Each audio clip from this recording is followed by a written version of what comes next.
एक शेर जंगल में शिकार पर निकला था।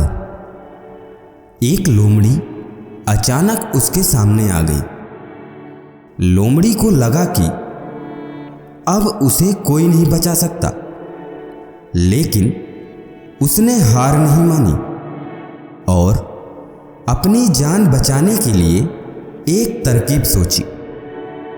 लोमड़ी ने शेर से कड़े शब्दों में कहा, तुम्हारे पास इतनी शक्ति नहीं कि तुम मुझे मार सको।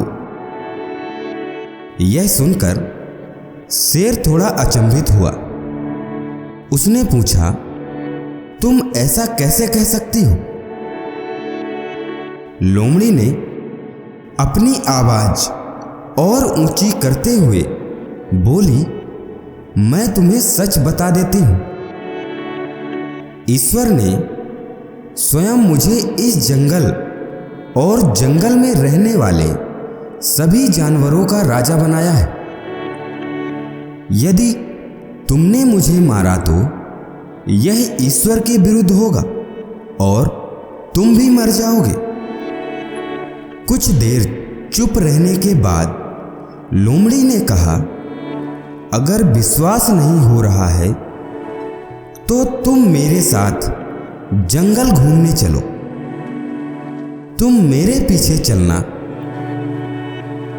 और देखना कि जंगल के जानवर मुझसे कितना डरते हैं। शेर इसके लिए तैयार हो गया। लोमड़ी निडर होकर शेर के आगे आगे चलने लगी। लोमड़ी के पीछे शेर को चलते देखकर जंगल के दूसरे जानवर डरकर भाग गए।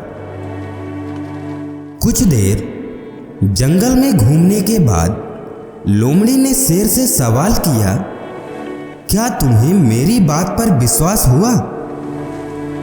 कुछ देर चुप रहने के बाद शेर ने कहा, तुम ठीक कहती हो, जंगल की राजा तुम ही हो।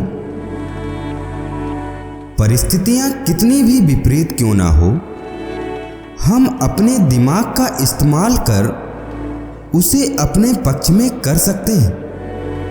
हमारा दिमाग प्रोग्राम के आधार पर काम करने वाला कंप्यूटर नहीं है। दिमाग को आउट ऑफ बॉक्स सोचने की क्षमता है। हर समस्या का समाधान तलाशने की ताकत है इसमें। यह तभी संभव होगा जब विपरीत परिस्थितियां में भी अपना धैर्य बरकरार रखोगे। तो दोस्तों, फिर मिलेंगे अगले कुछ नई कहानी के साथ। तब तक के लिए आप अपना ख्याल रखिएगा और हमेशा मुस्कुराते रहिएगा। जय हिंद, जय भारत।